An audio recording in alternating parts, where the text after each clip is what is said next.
اللهم صل على سيدنا محمد يا رب صل وسلم دائما ابدا على حبيبك کے لیے نازل کیے.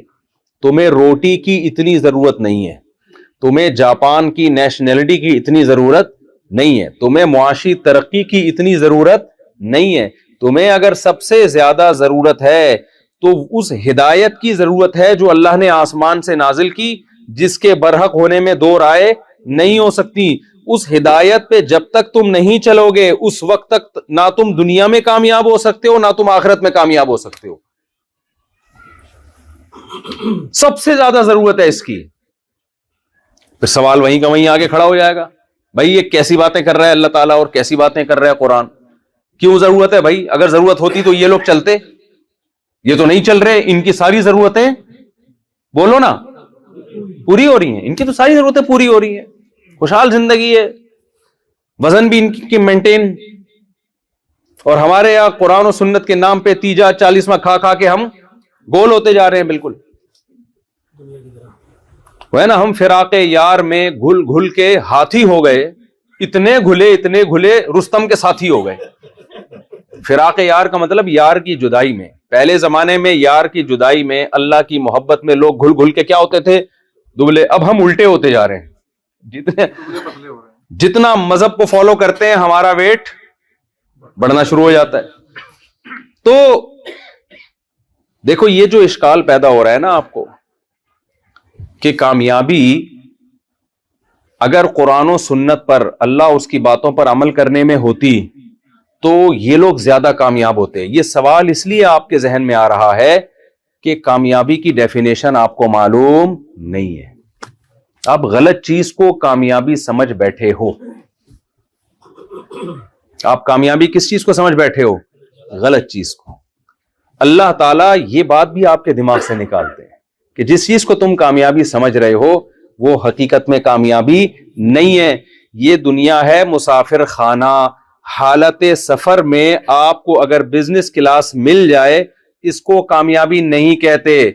ایک پھانسی کے مجرم کو بزنس کلاس میں بٹھا کے ٹرین میں لے جایا جا رہا ہے اور آگے پشاور میں اتار کے اس کو پھانسی کے پھندے پہ لٹکایا جائے گا تو کوئی شخص آ کے اس سے کہے تو کامیاب ہے, اور ایک اکانومی کلاس میں دروازے پہ لٹک کے سفر کر رہا ہے اور پشاور اسٹیشن پہ پہنچنے کے بعد پورے پروٹوکول کے ساتھ اس کا استقبال ہونے والا ہے, وہ غلطی سے غلط ٹرین میں بیٹھ گیا. میرے ساتھ تو ایسا ہوا ہے, میں غلطی سے غلط ٹرین میں بیٹھ گیا تھا تو پوری ٹرین میں ہی میں ایسے ہی گیا ہوں. صحیح ہے نا. اس نے کہا مجھے وہ جو نہیں ہوتا جو ٹی ٹی والا, اس نے بولا کہ اگلے اسٹیشن پہ آپ کو آپ کی اوریجنل ٹرین مل جائے گی. تو اگلے کے چکر میں اسی طرح پہنچ گئے ہم. لیکن جب میں لاہور پہنچا ہوں تو استقبال کے لیے 20 لوگ کھڑے ہوئے تھے. کبھی بھی موجودہ حالت کو دیکھ کر کامیابی یا ناکامی کا معیار متعین نہیں کیا جاتا. ہمیشہ منزل کو دیکھا جاتا ہے, فیوچر کو دیکھا جاتا ہے.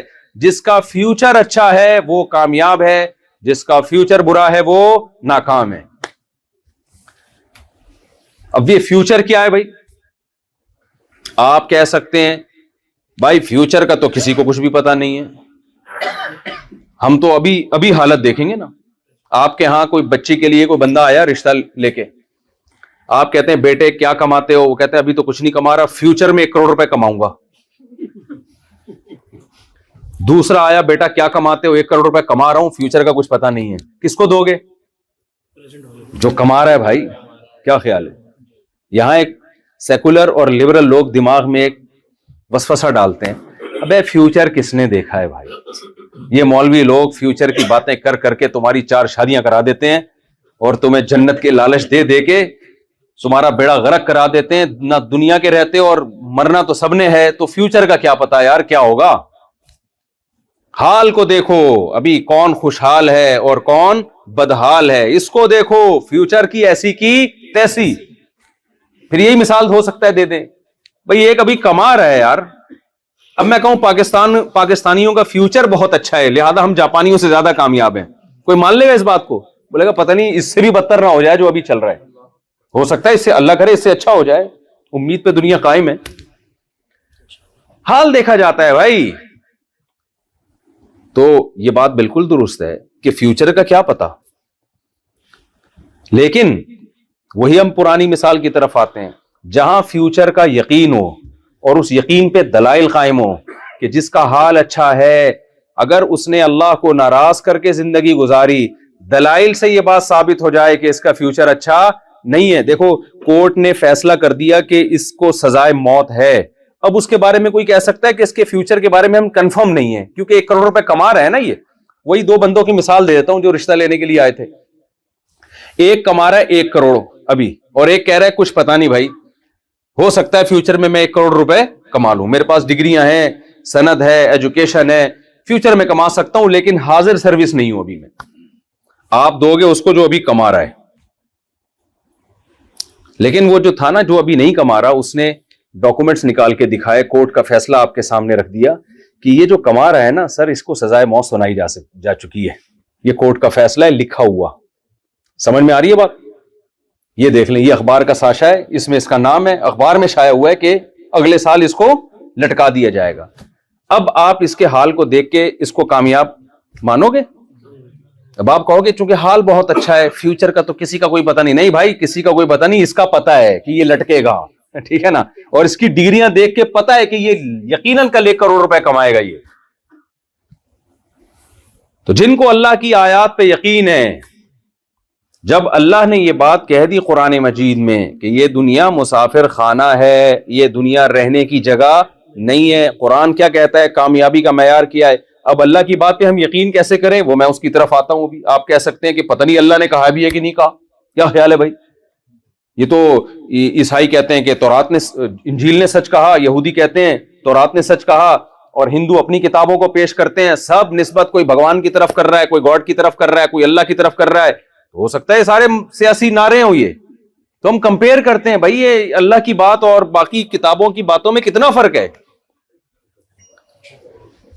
قرآن کیا کہہ رہا ہے, کامیابی کا معیار کیا ہے؟ فَمَنْ زُحْزِحَ عَنِ النَّارِ وَأُدْخِلَ الْجَنَّةَ فَقَدْ فَازَ. اللہ فرماتے ہیں جس کو جہنم کی آگ سے بچا لیا گیا اور جس کو ہمیشہ کی جنت میں داخل کر دیا گیا, وہ کیا ہے؟ تحقیق وہ کامیاب ہو گیا. تو اللہ کے ہاں یہ کامیابی ناکامی کی 2 ٹکے کی ویلیو بولا کریں نا یار زبان سے. میں بیان نہیں کرنے آیا, میں تو آپ کو موٹیویٹ کرنے آیا ہوں. بیان تو علماء سے سنتے ہیں آپ لوگ, کتابوں میں سب کچھ لکھا ہوا ہے, زبان سے بولیں گے تو سبق یاد ہوگا نا. دنیا کے لیے 2 ٹکے کا لفظ یاد کر لیں. ابھی تو ویسے ٹکے کی ویلیو بڑھ گئی ہے, بنگلہ دیش کی کرنسی بہت کم تھی ایک زمانے میں نا, تو اس وقت کہتے تھے 2 ٹکے کا آدمی نہیں ہے تو, جب کسی کو نیچا دکھانا ہوتا تھا. اب تو 2 ٹکا ڈالر کے برابر ہوتا جا رہا ہے وہ. اب تو وہ کہے گا شکریہ آپ نے مجھے 2 ٹکے کا کہا, تو کہے گا بہت شکریہ آپ کا. اچھا یہ بنگلہ دیش کے بیٹھے تو وہ کیا کہے گا, بھائی بہت شکریہ آپ نے مجھے کیا کہا, 2 ٹکے کا. لیکن چونکہ عرف میں ٹکا لفظ اچھا لگتا ہے, اس لیے میں ابھی فی الحال ٹکا ہی چلا رہا ہوں. صحیح, فی الحال میں کیا چلا رہا ہوں مارکیٹ میں, ٹکا چلا رہا. تو یہ لفظ زبان سے کہا کرو کہ اللہ کی نظر میں اس دنیا کی ویلیو 2 ٹکے کی نہیں ہے. کیوں نہیں ہے بھائی؟ دیکھو یہ جو حال کی کامیابی ہے نا, یہ وہ کامیابی ہے جو سفر میں ملتی ہے انسان کو. میں نے مثال دی نا بزنس کلاس, ہے تو سفر, آہستہ آہستہ منزل قریب آ رہی ہے. آپ آخرت پر یقین نہیں بھی رکھتے, موت پہ تو سب کا یقین ہے یا نہیں ہے؟ تو کتنے دن کی زندگی ہے بھائی یہ, جہاں آپ لائف کو انجوائے کر لو گے. اور اس ٹوٹل زندگی دیکھو, پھر اس زندگی میں بچپنا اور بڑھاپا نکال دو. بڑھاپے میں انجوائے نہیں ہوتا, انجوائے کے علاوہ سب کچھ بڑھاپے میں ملتا ہے آپ کو. بادام رکھے ہوں گے, چبانے کے لیے دانت نہیں ہوں گے. حسین مناظر ہوں گے دیکھنے کے لیے, نظر دیکھنے میں ساتھ, ادھر دیکھنے کے لیے الگ چشمہ, قریب دیکھنے کے لیے الگ چشمہ. ایسا ہوتا ہے کہ نہیں ہوتا؟ اور تھوڑے دنوں کے بعد چشمے سے بھی نظر نہیں آتا انسان. سب کے ساتھ ہوتا ہے. پھر کوئی حسین منظر نظر آیا تو وہاں چلنے کے لیے گھٹنوں میں جو طاقت چاہیے وہ طاقت ختم. سب کے, جاپانیوں کے بھی ختم ہوتی ہے, تھوڑا دیر سے ہوتی ہے, دیر سے بوڑھے ہوتے ہیں, ہم ذرا جلدی ہو جاتے ہیں. ہوتے تو ہے نا.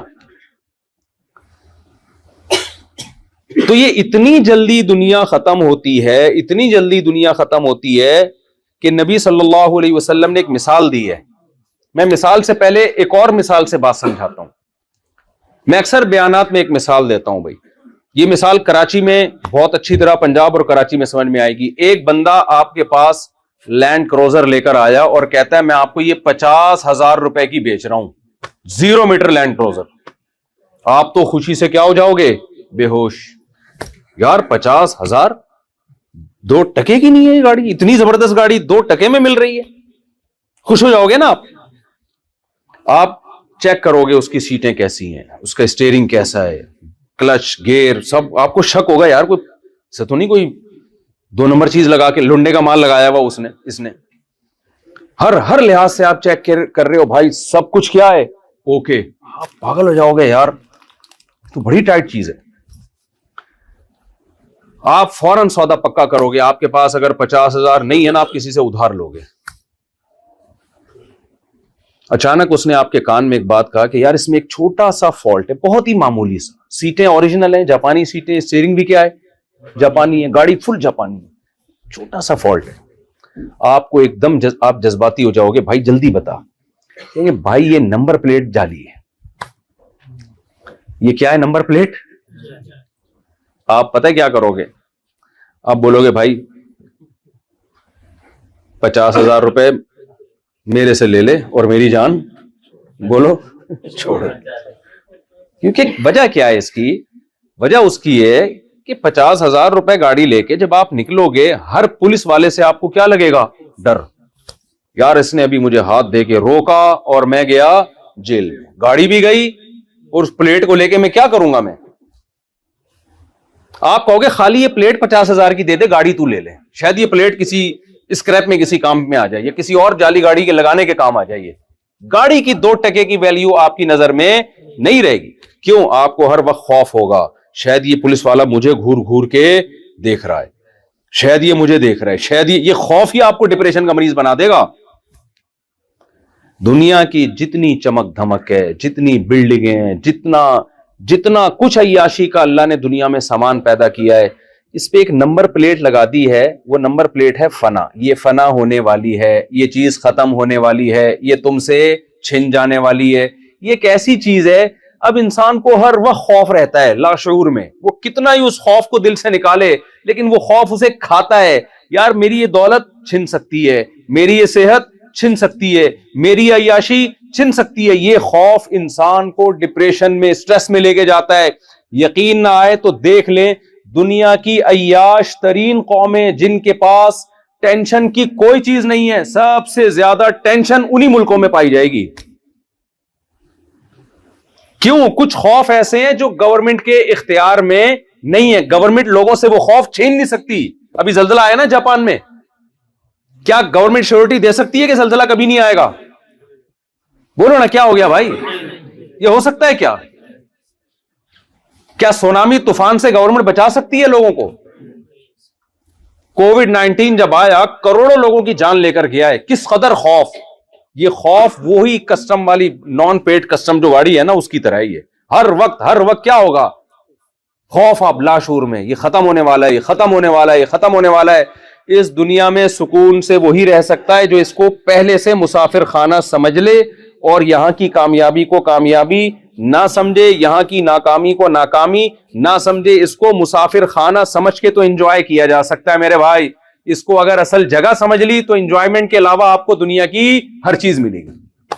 ایک آدمی ٹرین میں بیٹھا ہوا جا رہا ہے اور ڈبے کو اپنا سمجھنا شروع کر دیا اس نے کہ اس بوگی میں جا رہا ہوں, یہ میری نانی سے مجھے وراثت میں ملا ہے اور یہ میرا ڈبہ ہے. اب ہر اسٹیشن پہ اس کو خوف ہوگا نا, اور جیسے جیسے اس کی منزل قریب آئے گی خوف بڑھتا شروع ہو جائے گا. یار ابھی مجھے یہاں سے کیا کریں گے؟ دیکھو ایک غریب آدمی کو بزنس کلاس میں بٹھا دیا, جھونپڑی سے نکال کے کہاں بٹھا دیا؟ Business class. جیسے آپ لوگ کو پاکستان سے اٹھا کے یہاں شفٹ کر دیا گیا, تو آپ کے لیے تو ایسے ہی ہے جیسے بزنس کلاس میں آ گئے آپ لوگ. تو ایک غریب آدمی کو کسی نے کیا کیا, نہلا دھلا کے اچھے کپڑے پہنا کے بزنس کلاس میں بٹھا دیا.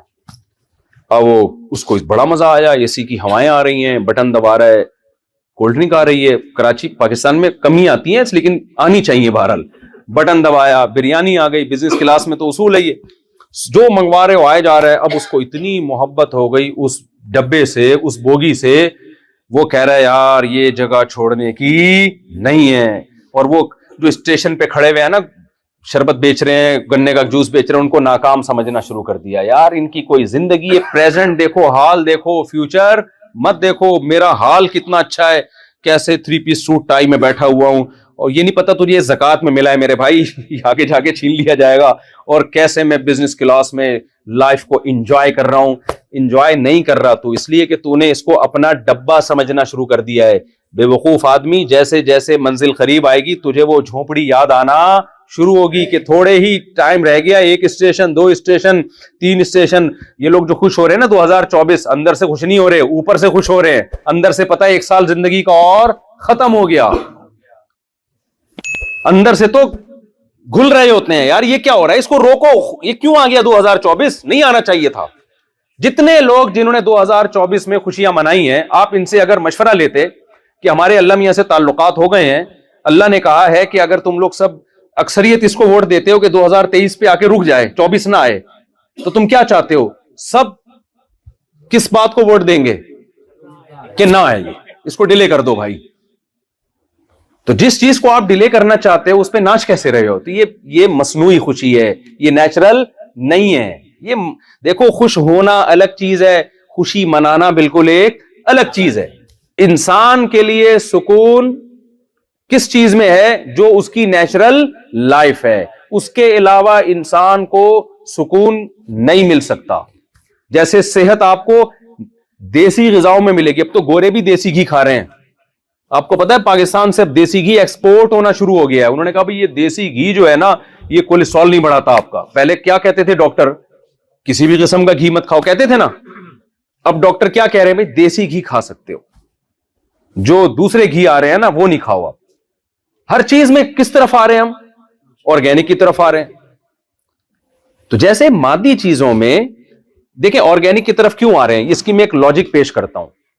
انسان جتنی ہی ترقی کر لے نا, انسان کی فطرت کبھی چینج نہیں ہوتی. مثال کے طور پر جاپان میں کوئی سائنسدان پیدا ہو کہ ہم نے ایسے واش روم انہوں نے بنا لیے, میں تو اس پہ دیکھ کے حیران ہو رہا ہوں. یار آج انہوں نے ابھی میں واش روم, نماز سے پہلے ہم گئے نا تو بہت سارے بٹن لگے ہوئے تھے, اور واش روم استعمال کرنے کا طریقہ, میں نے کہا یار یہ تو پورا ڈپلوما کر کے واش روم جانا پڑے گا. بٹن لگے ہوئے, ایک بٹن تھا الارم. میں نے ان سے پوچھا یار یہ بٹن الارم کا کیا مطلب ہے یہاں پہ؟ شاید اس لیے کہ بھائی کوئی بندہ, یعنی کوئی اس میں گانے کا نشان آیا ہوا تھا نا, موسیقی کا. میں نے کہا شاید کچھ قبض ہو تو انجوائے کرے, گانا وانا سنے یہاں بیٹھ کے, شاید پتہ نہیں, شاید یہ مقصد ہو. بھائی قبض ہے تو اب چلو یہ بٹن دباؤ گے تو گانا لگ جائے گا. تو میں نے ان سے پوچھا, ہمارے ساتھی تھے, انہوں نے کہا بھائی یہ بٹن غلطی تھے, میں تو ایک دفعہ دبا چکا ہوں. جیسی میں نے دبایا تھا ایمبولینس آ گئی, پولیس آ گئی, ایمرجنسی. یہ ان لوگوں کے لیے جو بیچارے بوڑھے لوگ ہوتے ہیں, واش روم میں کوئی اٹیک ہو گیا, کچھ ہو گیا تو سارا عملہ حرکت میں فوراً پہنچ جاتے ہیں یہ لوگ. تو کہہ رہے پھر میں نے بتایا, میں تو چیک کر کے دیکھ رہا تھا یہ ہے کیا, اور پانی اور ٹیکنیکل قسم کے. اب جاپان کے سائنسدان جو تھے انہوں نے کیا کہا, آپ نے کہا یار ایسی ٹیکنیکل چیزیں بتا رہے ہیں زبردست. تو اب ایک سائنسدان اٹھا, اس نے کہا کہ بھائی آپ نے اس سائنسدان کو دیکھا کہ اب وہ کیا کر رہا ہے, روٹی کھا رہا ہے یا برگر کھا رہا ہے, جو بھی کھا رہا ہے دانتوں سے چبا چبا کے نگل رہا ہے. آپ نے اس سائنسدان سے کہا یار تم لوگوں نے اتنی ترقی کر لی, کھاتے تم ابھی بھی پینڈوؤں کی طرح ہی ہو. ہم بھی پینڈوؤں کی طرح چبا چبا کے روٹی کو گھماتے ہیں, حلق میں اتارتے ہیں, پھر ہضم ہوتا ہے, پھر 4-6 گھنٹے کے بعد کہاں جاتے ہیں, واش روم. اور ہم بھی گندم کھاتے ہیں, تم بھی گندم کھا رہے ہو, ہم بھی مکئی کھاتے ہیں, تم بھی کیا کھا رہے ہو, مکئی. ہم بھی گوشت کھاتے ہیں, تم بھی گوشت. تو یہ کیا ترقی یار, یہ تو آدم علیہ السلام بھی کھاتے تھے 10,000 سال پہلے, اسی طرح کھاتے تھے, اسی طرح دانتوں سے چباتے تھے, اسی طرح پیاس لگتی تھی, اسی طرح پانی پیتے تھے, پھر وہی واش روم, پھر وہ قضائے حاجت. اب تو سائنس نے بہت ترقی کر لی ہے, اب تو کوئی بوتلیں لگاؤ آپ, یا کوئی اسپرے ہونا چاہیے, یا کوئی بیٹری ہونی چاہیے جس سے آپ چلو. اب آپ کو بھوک لگی, آپ نے بیٹری میں اپنا ہاتھ رکھا اور بھوک کیا ہو گئی, بولو نا بھائی, ترقی ہو گئی ہے نا, ترقی ہو گئی ہے. پرانا سٹائل تھوڑی, گندم کیوں کھا رہے ہو, اب تو آپ پلاسٹک کھاؤ. کیا خیال ہے؟ تو پلاسٹک کی روٹیاں ہونی چاہیے. گندم تو ونس اپون اے ٹائم 20,000 سال پرانا انسان گندم اور چاول اور یہ سب چیزیں کھایا کرتا تھا. چباتے, دیکھو سب ہنستے. ہم جب چھوٹے بچے تھے نا, تو ہم لوگ انگریزوں کو تو دیکھا نہیں تھا ہم نے, تو ہمیں بتاتے تھے اب انگریز ایسے ہوتے ہیں, امریکہ ایسے ہوتا ہے. تو ہم نے کہ ٹی وی میں گورا دیکھا تو ایسے ہی ہنس رہا تھا جیسے ہم ہنستے ہیں. تو میں نے اپنے بڑوں سے پوچھا ہنستے تو ایسے ہی ہیں جیسے انگلش میں کیوں نہیں ہنس رہے یہ؟ میرا مقصد یہ تھا، میرا خیال یہ تھا ہنستے سب اردو میں ہی ہیں پوری دنیا، ہنستا کوئی دوسری زبان میں نہیں ہے، ہنستے سارے اردو میں ہی ہیں۔ پھر بتایا گیا یہ اردو میں نہیں ہنس رہے، ان کی ہنسی تو ایک ایسی چیز ہے جو اس کی کوئی زبان نہیں ہوتی۔ تو اب جاپان کے سائنسدان نے اتنی ترقی کر لی اور وہ یہ کہنا شروع کر دیں کہ جی اب ہم پلاسٹک کی روٹیاں کھائیں گے، اب ہم دانتوں سے چبائیں گے نہیں، ہم گرینڈ کریں گے۔ یہ چبانا وبانا پرانے زمانے میں ٹائم لگتا تھا بھائی، دانت اس لیے تھے۔ اب سائنس نے اتنی ترقی کر لی ہے، بلکہ اب تو گلوکوز کے انجیکشن لگیں گے بس۔ ظاہر ہے مریضوں کو تو لگا دیں گے 2-4 دن، اس کے بعد ڈاکٹر کیا کہے گا بھائی تو کھانا پینا شروع کر، یہ گلوکوز کی بوتلوں پہ زیادہ عرصہ نہیں چلے گا۔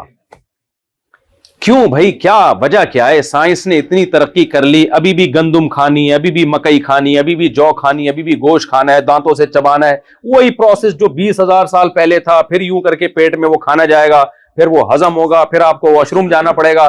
یار اس تکلف سے نکالو اب دنیا کو۔ اگر آپ سائنسدانوں کے پاس گئے اور آپ نے یہ کہا ڈاکٹر صاحب اس تکلف سے اب انسانوں کو نکالو، اب دنیا بہت ایڈوانس ہو گئی ہے، اب اتنا ٹائم نہیں ہے، اب جو ہے نا اب تو الیکٹرانک میڈیا نے دنیا کو گلوبل ولیج کی طرح بنا دیا ہے اور اب دنیا بہت فاسٹ ہے، اب یہ کہ بیٹھو اور کھاؤ اور چبا چبا کے ہوتا، اب سائنس ایڈوانس ہو گئی ہے، اب کچھ اور لے کر آؤ۔ تو ڈاکٹر کیا کہے گا بھائی سائنس کتنی ترقی کر لے، انسان کم بخت وہی ہے جو 10,000 سال پہلے تھا، اس کی نیڈ، اس کی ضرورتیں ساری وہ کبھی بھی چینج بولتے کیوں نہیں ہو، بلکہ پہلے فطرت کے زیادہ قریب تھا، لمبی عمریں تھیں، اب فطرت سے دور ہو گیا تو عمریں کیا ہو گئی ہیں، کم ہو گئی۔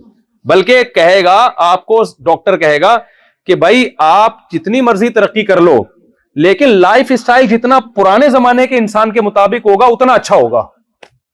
کیا خیال ہے بھائی؟ نہیں آ رہی سمجھ میں یار، یہ میں ذرا قریب کر لوں گی، یہ مجھے اس طرح اب بولنے میں آسانی ہوگی۔ دیکھو کتنی صاف آواز ہے، نہیں تیز نہیں کریں بس اتنا کافی۔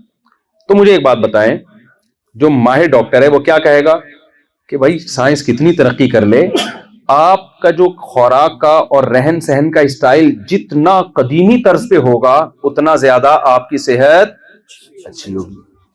پہاڑی لوگوں کی صحت، میں تو گیا ہوں ابھی بلوچستان جو بالکل پسماندہ علاقہ سمجھا جاتا ہے، وہاں میں دیکھ کر آیا 90-99 سال لوگوں کی عمریں، صحراؤں میں رہتے ہیں۔ گلگت کے پہاڑوں میں گیا ہوں 90 سال 99 سال، اور ایک بات تو آپ کو شرمندہ کرنے کے لیے اور ہونے کے لیے بھی، 80 سال کے ایک بزرگ تھے، ان کے اولاد ہو رہی ہے، دوسری شادی کی انہوں نے اور اولاد ہو رہی ہے۔ وہ تو سائنس اور ٹیکنالوجی سے بہت زیادہ دور۔ میرے شیخ حضرت مفتی رشید احمد صاحب رحمہ اللہ تعالی لدھیانہ کے تھے، ہندوستان کے۔ میں نے بیان میں کہا کہ 80 سال کی عمر میں انہوں نے دوسری شادی کی اور اولاد ہوئی، تو ان کے ریلیٹو کی طرف سے میرے پاس میسج آیا، حضرت آپ نے 10 سال عمر کم بتائی ہے، 90 سال میں دوسری شادی کی تھی اور ان کے اولاد ہوئی تھی۔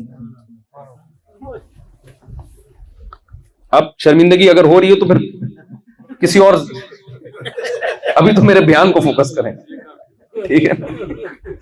چلو شرمندگی پہ ایک اور سنا دوں۔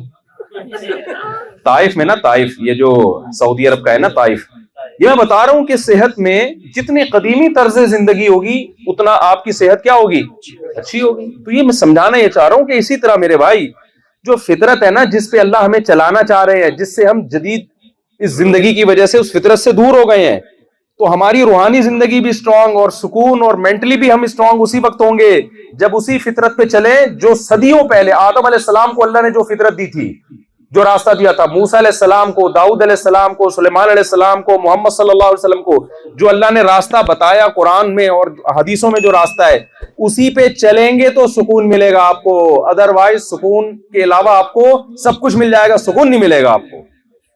دولت ملے گی، پیسہ ملے گا، ہو سکتا ہے صحت بھی مل جائے، سکون نہیں ملے گا، کیونکہ نیچر میں ہی سکون ہے میرے بھائی، اور نیچر سائنسی ترقی سے چینج نہیں ہوتی۔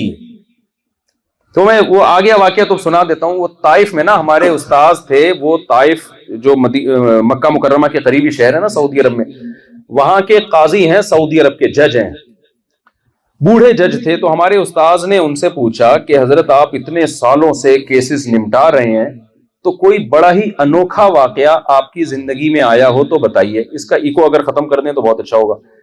کوئی انوکھا واقعہ آپ کی زندگی میں آیا ہو تو بتائیے۔ انہوں نے پھر بتایا، میری زندگی میں ایک عجیب واقعہ آیا کہ 4 عورتیں آئیں جوان عورتیں, انہوں نے کیس کیا اپنے ہسبینڈ کے خلاف کہ ہمارا ہسبینڈ ہمارے قریب بہت زیادہ آتے ہیں جس کی وجہ سے ہمیں ٹینشن ہونے لگی ہے. یعنی میاں بیوی کا جو ریلیشن ہوتا ہے نا, وہ ہم سے اتنا زیادہ قائم کرتے ہیں کہ اب ہمارے بس میں, ہماری برداشت سے باہر ہے, پابندی لگائی جائے اس کو. 4 بیگمات ہیں اور میاں صاحب نے چاروں کو اتنی ٹینشن دی ہوئی ہے کہ وہ بیویاں عدالت پہنچ گئی, برقعے میں, پردے والی عورتیں تھیں, وہ عدالت میں پہنچ گئی کہ بھائی اس کو بولو کہ اب یعنی نہیں آئے یہ. تو وہ قاضی صاحب کہتے ہیں میں حیران ہوا یار کون ٹارزن کی اولاد ہے جو جس نے 4 بیویوں کو اتنی ٹینشن دی ہوئی ہے, تو کون ہے بھائی یہ ٹارزن. خیر کہتے ہیں اب کیس چونکہ آیا تھا, رپورٹ آئی تھی تو میں نے بلوا لیا اس کو. کہہ رہے میرا خیال یہ تھا کوئی ہوگا, اسپیڈ بریکر بنے ہوئے ہوں گے بڑے بڑے, یہ تو میں اپنا تبصرہ کر رہا ہوں, نہیں جو باڈی بلڈروں کے ہوتے ہیں اوٹ پٹانگ قسم کے, ایسے ایسے کر کے جو آ رہے ہوتے ہیں مسلس, تو وہ کوئی اس ٹائپ کا کوئی ہوگا بڑا پاورفل آدمی. جب میں دیکھا تو وہ ایک بابا ہے لاٹھی ہاتھ میں اور کمر اس کی جھکی ہوئی, وہ آ رہا ہے کورٹ میں. کہہ رہے میں نے کہا یار اس بزرگ کو دیکھو اور اس کے کام دیکھو. کہہ رہے میں نے کہا کہ بھائی کیس تو بعد میں ہوگا, میں بزرگ کو سائڈ پہ لے گیا, میں نے بولا کھاتا واتا کیا ہے تو پہلے یہ بتا, کھاتا کیا ہے, پہلے اس کے علوم سے فائدہ اٹھایا جائے, کیس تو ہوتا رہے گا. اس بزرگ نے یہ بولا کہ میں صرف کھجور کھاتا ہوں, زیتون کا تیل ہے, اونٹنی کا دودھ ہے, بس اس 3 چیزوں پہ زندگی گزر رہی ہے. تو اگر وہ ٹیکنالوجی اور ڈاکٹروں کے مشورے سے چل رہا ہوتا ہے, ایکچولی ایک متوازن غذا کے لیے یہ بھی چاہیے تو یہ بھی چاہیے تو یہ بھی چاہیے, تو یہ حالات ہوتے. بھائی جدید خوراکیں کھا رہا تھا یا قدیم خوراکیں؟ اب وہ بزرگ کہتے ہیں کہ بھائی وہ تو 1000 سال پہلے موسیٰ علیہ السلام بھی چونکہ کھجور کھاتے تھے, اب تو سائنس نے 3-4 ہزار سال پہلے موسیٰ علیہ السلام بھی چونکہ کھجور کھاتے تھے, تو اب تو سائنس نے اتنی ترقی کی, اب میں پیزا کھاؤں گا, اب میں کھجور نہیں کھاؤں گا. یا اب وہ جو زیتون کا تیل ہے وہ تو قرآن میں بھی اس کا تذکرہ ہے, موسیٰ علیہ السلام 3-4 ہزار سال پہلے موسیٰ کلیم اللہ نے بھی زیتون کا, اس میں بھی اس وقت زیتون کھایا جاتا تھا. تو اب چونکہ سائنس نے اتنی ترقی کی ہے, اب میں ڈاکٹروں کا تجویز کردہ آئل جو فلاں کمپنی نے بنایا ہے وہ میں کھاؤں گا. اور اونٹنی کا دودھ یہ پرانے زمانے کی پرانی باتیں, میں پیوں گا ڈبے کا دودھ جو ریکمنڈ کیا ہے مجھے سعودی عرب کے فلاں ڈاکٹر نے. تو آپ بتائیں اگر وہ یہ کر رہے ہوتے تو یہ رپورٹیں ہوتی؟ ارے بھائی بول لو نا یار, یہ رپورٹیں ہوتی؟ یہ رپورٹیں اس لیے نہیں تھیں کہ انہوں نے بولا خوراک میں نیچر کو فالو کرنا ہے, جدت کو فالو نہیں کرنا. جدت ڈبہ ہے اور نیچر بھینس اور گائے کا تازہ دودھ ہے. جدت ڈالڈا ہے, ڈالڈا کمپنی نہ کیس کر دے, ڈالڈا جو بھی کیس جتنے بھی کوکنگ آئل آ رہے ہیں نا, نیچرل دیسی بول لینا بھائی کیا ہو گیا, دیسی گھی ہے. اگر آپ دیسی گھی کھا کے بیٹھے ہوتے تو مجھے بار بار یہ بولنے کی ضرورت نہ پڑتی کہ بولیں, آپ خود آپ میں اتنا کرنٹ ہوتا کہ آپ بڑھ چڑھ کے بول رہے ہوتے.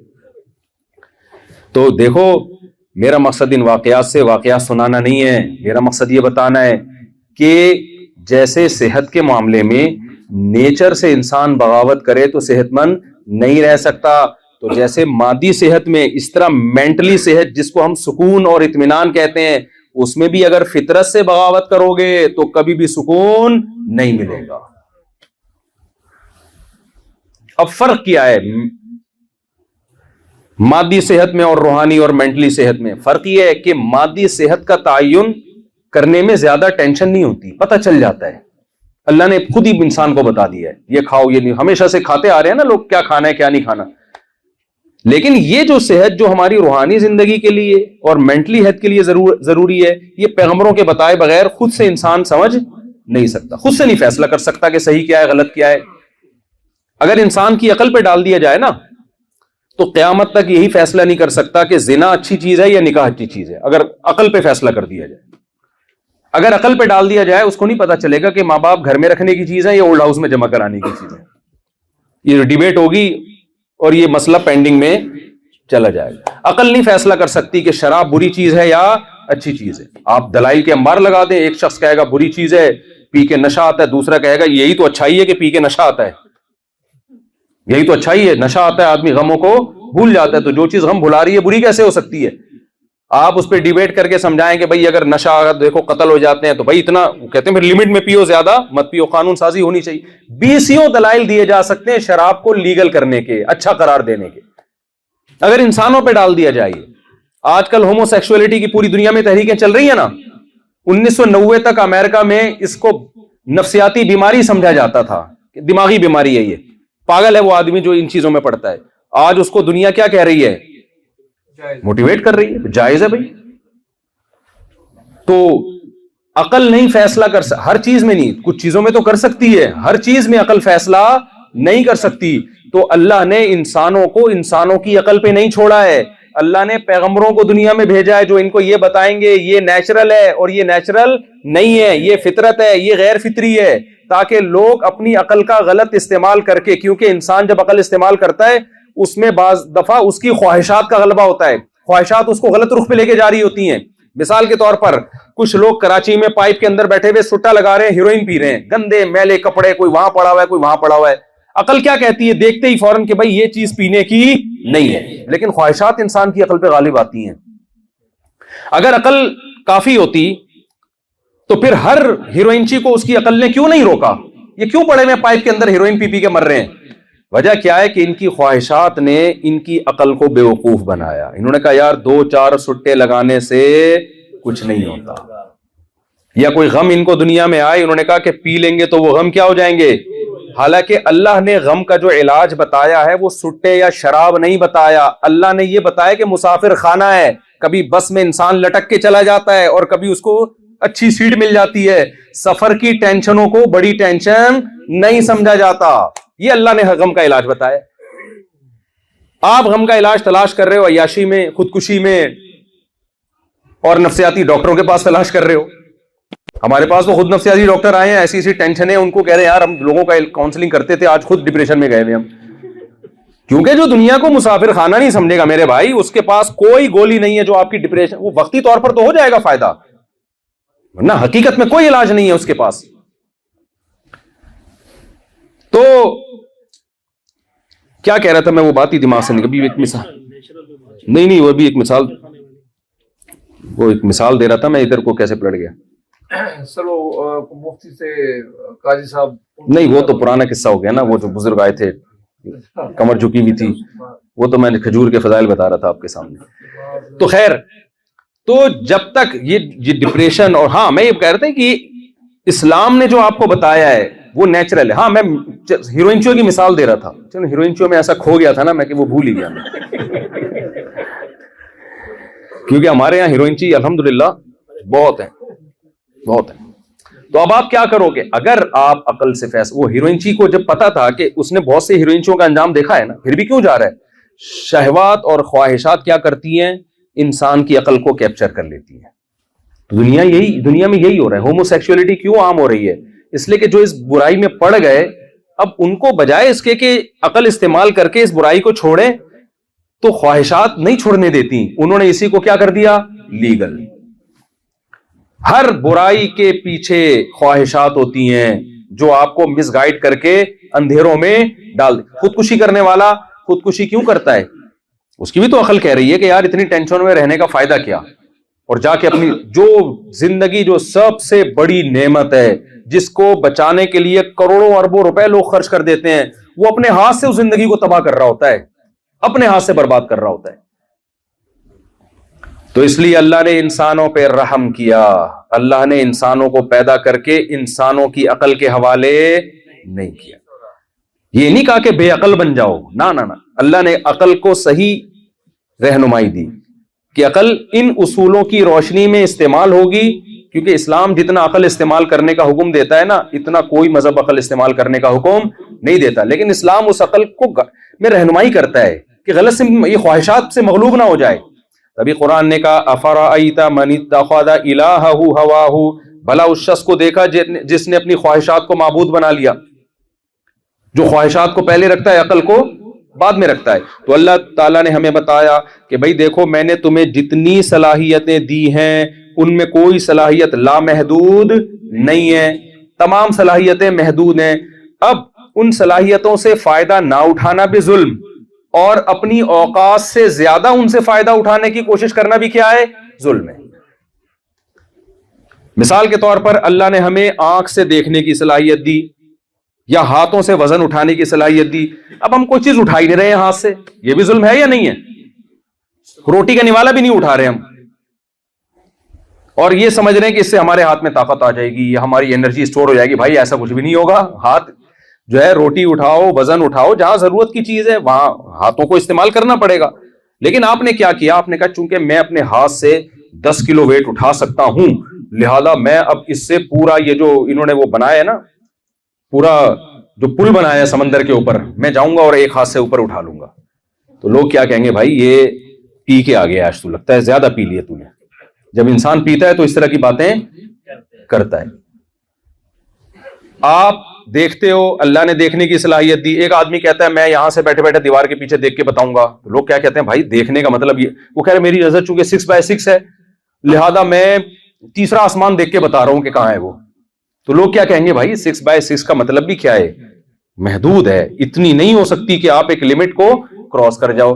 تو مجھے ایک بات بتاؤ, جب ساری صلاحیتیں محدود ہیں, لوگوں کا کھانے میں مقابلہ ہوتا ہے, یہ اتنی روٹیاں کھا گیا, وہ اتنی روٹیاں کھا گیا, تو جتنی بھی کھا جائے ایک ٹائم پہ آ کے اس کو بس کرنا پڑے گا کہ نہیں کرنا پڑے گا؟ کیونکہ آپ کے معدے میں اسپیس محدود ہے یا لامحدود ہے یا محدود ہے؟ تو محدود ہے. تو مجھے ایک بات بتاؤ, یہ کیسے ہو سکتا ہے کہ عقل کو جو اللہ نے صلاحیت دی وہ لامحدود دیتی ہو, وہ سب کچھ صحیح فیصلہ کر دیتی ہے, جب بھی فیصلہ کرنے بیٹھے گی ہمیشہ صحیح فیصلہ کرے گی؟ یہ ہو سکتا ہے کیا؟ ہر چیز میں گائیڈ کر رہی ہے. جن کے پاس مذہب نہیں ہے, اسلام نہیں ہے, وہ صحیح اور غلط کا, اس کو سیدھا کر دیں, جن کے پاس مذہب نہیں ہے, اسلام نہیں ہے, وہ ہر چیز میں صحیح غلط کا فیصلہ کس سے کرتے ہیں؟ میں اشارہ کر کے بھی بتا رہا ہوں پھر بھی آواز نہیں آ رہی. دماغ سے کرتے ہیں نا, عقل سے کرتے ہیں ہر چیز میں. ان سے پوچھا جائے یہ صحیح غلط ہے, کہتے ہیں عقل سے فیصلہ کرتے. تو یہ کیسے ممکن ہے کہ ہر چیز میں ہر جگہ انسان عقل استعمال کرے؟ اس کی مثال ایسے جیسے ہمارے پاکستان میں کچھ اسکالرز ایسے آ رہے ہیں, مذہب کے بارے میں پوچھو رپورٹ پیش کریں گے, عمران خان کے بارے میں پوچھو رپورٹ پیش کریں گے, فوج کے بارے میں پوچھو پوری رپورٹیں پیش کریں گے, نواز شریف کے بارے میں پوچھو پوری رپورٹ پیش کریں گے, پھر امریکہ کے بارے میں پوچھو ان کو پتا ہے, جاپان کے بارے میں پوچھو ان کو پتا ہے, صحت کے بارے میں ٹپ ان سے پوچھو ان کو پتا ہے. تو آدمی کیا کہتا ہے؟ ابے یہ کیا تو ماں کے پیٹ سے کوئی بڑا عالم بن کے پیدا ہوا تھا؟ پاکستان میں ہر آدمی کو سب کچھ پتا ہے یا نہیں پتا؟ مجھے ہی بتاؤ. کبھی کوئی یہ نہیں کہے گا کہ یہ میرا شعبہ نہیں ہے, اس کے بارے میں مجھے نہیں پتا. ہر آدمی کو دنیا کی ہر چیز پتا ہے پاکستان میں. تو اصول یہ ہے کہ جس شخص کو سب کچھ پتا ہے نا, یہ اس کی علامت ہے, اس کو کچھ بھی نہیں پتا. آپ دیکھ لو نا, کوئی حکیم ہوگا تو کینسر کا بھی پتا ہے اس کو, بلڈ پریشر کا بھی پتا ہے اس کو, گردوں کی پتھری کا بھی اس کو پتا ہے, گھٹنوں کا بھی اس کو پتا ہے, سر پہ بال کیسے اگیں گے اس کو بھی. کوئی ڈاکٹر ہوگا تو وہ بھی ساری چیزوں کا اس کو سب کچھ پتا ہے. ایک یوٹیوب پہ بڑے مشہور ڈاکٹر ہیں, ان کو سب چیزوں کے بارے میں رپورٹ ہے نا. میں بڑا انسپائر تھا ان سے, بڑا سنتا تھا. میں نے کہا یار اس بندے کی ریسرچ. تو میں نے ایک ڈاکٹر ان سے بھی بڑے ان سے رابطہ کیا, انہوں نے کہا بھائی اس کو کسی چیز کا بھی کچھ بھی پتا نہیں ہے, اس لیے کہ جس کو سب کچھ پتا ہے نا, اتنی عمر انسان کی نہیں ہے کہ وہ ہر شعبے میں اسپیشلسٹ بن جائے. کسی چیز میں اسپیشلائزیشن ہوتی ہے تو دوسری چیزوں میں نقص اور کمی پیدا ہو جاتی ہے. ہمارے ہاں دیکھیں جو ڈاکٹر ہے وہ قرآن کی تفسیر لکھ رہا ہے بیٹھ کے. ابے بھائی تیرا شعبہ میڈیکل سائنس ہے, قرآن کی تفسیر لکھنے کے لیے تو بہت گہرا علم چاہیے. اور جو مفسر ہے, جو عالم مفتی ہے, وہ لوگوں کو صحت کے ٹوٹکے بتا رہا ہوگا بیٹھ کے. مجھ سے اکثر لوگ جب کووڈ-19 آیا نا تو پوچھا کرتے تھے مفتی صاحب یہ کورونا جو ہے یہ اوریجنل ہے یا نہیں ہے؟ تو میں کہتا تھا میری فیلڈ کووڈ-19 یا کورونا نہیں ہے. وہ کہتے تھے مفتی صاحب ایک بہت بڑے بزرگ ہیں, عالم ہیں, انہوں نے کہا کہ سب ڈرامہ ہے. تو میں کہتا تھا میرے بھائی کورونا یہ بیماری ہے, یہ فیلڈ مفتیوں کی نہیں ہے, یہ فیلڈ کس کی ہے؟ ڈاکٹروں کی ہے. ساری دنیا کے سارے ڈاکٹر کہہ رہے ہیں کہ ڈرامہ نہیں ہے یہ. بے شک وہ وائرس کسی نے بنایا ہو نہیں بنایا ایک الگ ٹاپک ہے, لیکن وائرس ہے, بیمار ڈاکٹر مر رہے ہیں, کہہ رہے نہیں فلاں مفتی صاحب کہہ رہے ہیں. تو میں نے کہا پھر طلاق کا مسئلہ ڈاکٹروں سے پوچھا کرو, طلاق کے مسائل جا کے کاغا خان کے اسپیشلسٹ کے پاس جاؤ کہ میں نے بیوی کو یہ الفاظ بولے طلاق ہو گئے کہ نہیں ہو گئی. ڈاکٹر کہے گا تیرا دماغ خراب ہو گیا, مجھ سے پوچھے گردے میں پتھری ہو گئی ہے کہ نہیں ہو گئی ہے. تو بالکل یہی ایسے جیسے گردے کے بارے میں آپ مفتیوں سے پوچھ رہے ہو اور مفتیوں کے بارے میں آپ کس سے پوچھ رہے ہو؟ ڈاکٹروں سے. تو یہ پاکستان میں ہے کہ الحمدللہ ہر شخص ہر فیلڈ میں کیا ہے؟ اسپیشلسٹ ہے. اس کے بغیر منجن بکتا نہیں ہے مارکیٹ میں.